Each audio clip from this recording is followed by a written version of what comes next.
Sir, ஒவ்வொரு ஆணின் வெற்றிக்கு பின்னால் ஒரு பெண் இருக்கிறாங்கிறதா உண்மை. அது எப்படி உண்மைன்னா, என்னுடைய பொறுத்த மட்டும் சார், சுருக்கமாக சொன்னால் எல்லாரும் கணவனே கண் கண்ட தெய்வம்பாங்க. என்னை பொறுத்த மட்டும் மனைவியே கண் கண்ட தெய்வம் தான் நான் சொல்லுவேன் சார். அதுதான் சார் உண்மை சார்.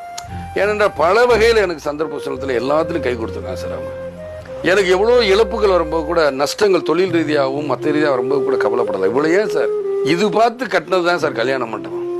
நாங்கள் அரசியலுக்கு வரும்போது நான் சொன்னேன், கல்யாண மண்டபம், கல்லூரி இதெல்லாம் பாதிக்கப்படும். நம்மளுடைய வருமானம் எது எல்லாத்தையுமே நான் சொல்லி வருமான வரித்துறை கொண்டு வருவாங்க, பரவாயில்லைங்க பார்த்துக்கணும்.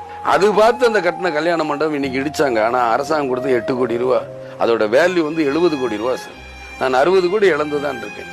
ஸோ அது மாதிரி என்னுடைய மனைவி எல்லாத்துலையும் எவ்வளோலாம் இழந்தும், அதான் சொல்கிறேன், ஒரு பெண்ணுக்கு வந்து சார் எப்பயுமே பொருள் மேல் ஆசை இருக்கும், பணத்து மேல் ஆசை இருக்குன்னு இயற்கையாக சொல்லுவோம். எல்லாமே இருந்து எங்கள் மனைவி இழந்து பரவாயில்ல அப்படின்னு சொல்லிட்டு தைரியமாக இருக்காங்கன்னா, அதுதான் என் மனைவி வந்து என்னுடைய எல்லா சுக துக்கங்களும் எப்பயும் பங்கு போகுது சார். மனைவி தான் என்னைக்குமே பின்னாடி நிற்க முடியும்.